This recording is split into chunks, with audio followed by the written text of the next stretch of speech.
pesticides has a long history since at least the Second World War. And of course, most of these pesticides companies were first making, it wasn't for pesticides, right? And then they converted and they said, okay, this is a good, use of it. And we find that the use of pesticide was also promoted largely with the Green Revolution, especially in Asia, in India, in our own countries, Malaysia, and I'm sure over here in Indonesia as well. Because the idea was if you use it together with the high-yielding varieties, then it would be good and it could suppress the pests.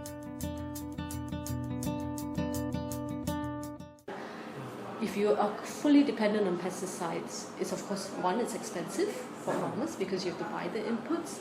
Secondly, there are environmental and health impacts. We know that because ever since Rachel Carson's book on DDT, we know it affects the environment, pesticides do.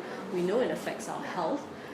And the other thing that's happening, of course, is like an arms race because nature will find a way to fight back, right? So we know that resistance development happens, right?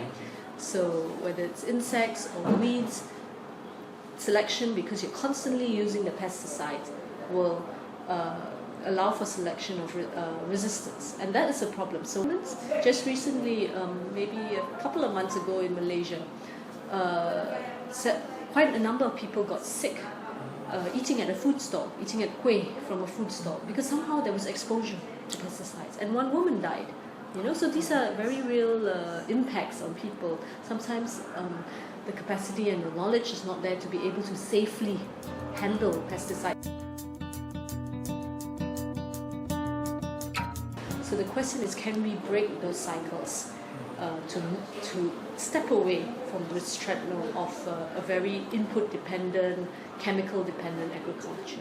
We come to a situation now in agriculture today where many farmers and countries are facing climate change, where you have many challenges to provide food for everyone, to ensure food security. And I would say that the international consensus is actually moving away from chemical-dependent agriculture. And the consensus now, I would say, there's a growing international looking for sustainable alternatives.